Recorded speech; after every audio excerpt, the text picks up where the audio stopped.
ക്ഷേമ പെൻഷനുകളിലെ കൊള്ളയെ പറ്റിയാണ്. ആ കൊള്ള ഒരു കാരണവശാലും അനുവദിക്കില്ലെന്നാണ് CPIM സംസ്ഥാന സെക്രട്ടറി MV ഗോവിന്ദൻ പറഞ്ഞത്.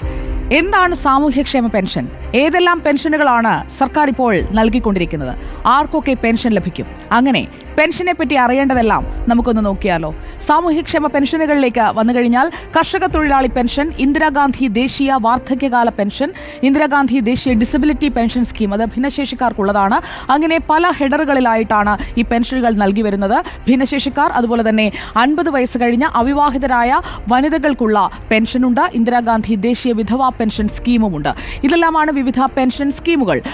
കേരളത്തിൽ കൊടുക്കുന്ന പെൻഷൻ തുകയെ പറ്റി കൂടി പറയാം. അതാണല്ലോ ഇപ്പോൾ തട്ടിയെടുത്തിരിക്കുന്നത്. കേരളത്തിൽ 1600 രൂപയാണ് ക്ഷേമ പെൻഷനായി നൽകുന്നത്. ആകെ ക്ഷേമ പെൻഷൻ ഗുണഭോക്താക്കളുടെ എണ്ണം 62 ലക്ഷം വരും. 98% തുകയും സംസ്ഥാനമാണ് വഹിക്കുന്നത്. കേന്ദ്രവിഹിതം ഇതിൽ 2% മാത്രമാണ്.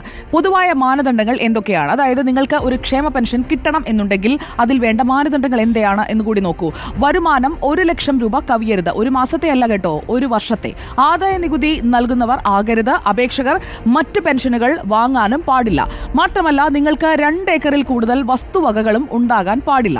കേന്ദ്ര സംസ്ഥാന പൊതുമേഖലാ സ്ഥാപനങ്ങളിൽ നിന്നും വിരമിച്ചവരും ആകരുത് സാമൂഹികക്ഷേമ പെൻഷന്റെ ഗുണഭോക്താക്കൾ. അവിടെയാണ് നമ്മൾ കണ്ടത് സർവീസിലുള്ള ആളുകൾ ഇപ്പോൾ പെൻഷൻ വാങ്ങുന്നത്. സാമൂഹികക്ഷേമ പെൻഷനുകളിൽ ഈ പൊതുവായ മാനദണ്ഡങ്ങളിൽ കൂടുതൽ കാര്യങ്ങൾ നോക്കിക്കഴിഞ്ഞാൽ സ്ഥാപനങ്ങളിലെ പെൻഷൻ അല്ലെങ്കിൽ കുടുംബ പെൻഷൻ വാങ്ങുന്ന ആളുകളാകരുത്. 1000 cc കൂടുതൽ എഞ്ചിൻ കപ്പാസിറ്റിയുള്ള ടാക്സി അല്ലാത്ത വാഹനങ്ങൾ ഉണ്ടാകരുത്. അപേക്ഷകനോ അല്ലെങ്കിൽ അപേക്ഷകയ്ക്കോ 2000 ചതുരശ്ര അടിയിൽ കൂടുതൽ വിസ്തീർണമുള്ള വീട് പാടില്ല. അതായത് ഇരുനില വീടുകൾ ഉള്ളവരൊക്കെയാണ് ഇപ്പോൾ പട്ടികയിലുള്ളത്. പക്ഷേ മാനദണ്ഡം ഇങ്ങനെയാണ്. ആധുനിക രീതിയിൽ ഫ്ലോറിംഗ് നടത്തിയ കോൺക്രീറ്റ് കെട്ടിടങ്ങളിൽ താമസിക്കുന്നവരും ആകരുത് സാമൂഹിക പെൻഷന്റെ ഗുണഭോക്താക്കൾ എന്നതാണ് ഇതിൽ പറയുന്ന കാര്യങ്ങൾ. സാമൂഹ്യക്ഷേമ പെൻഷനുകളിൽ മസ്റ്ററിംഗ് നടത്തുന്നതിനെ കുറിച്ച് കൂടിയാണ് ഇനി പറയാനുള്ളത്. മസ്റ്ററിംഗിന്റെ വിവരങ്ങളിലേക്ക് വന്നു കഴിഞ്ഞാൽ പെൻഷൻ ലഭിക്കുന്നവരെല്ലാം ജീവിച്ചിരിപ്പുണ്ട് എന്ന് സാക്ഷ്യപ്പെടുത്തുന്ന പ്രക്രിയയാണ് മസ്റ്ററിംഗ്. ആരെല്ലാം മസ്റ്ററിംഗ് നടത്തണം അതുകൂടി നോക്കാം.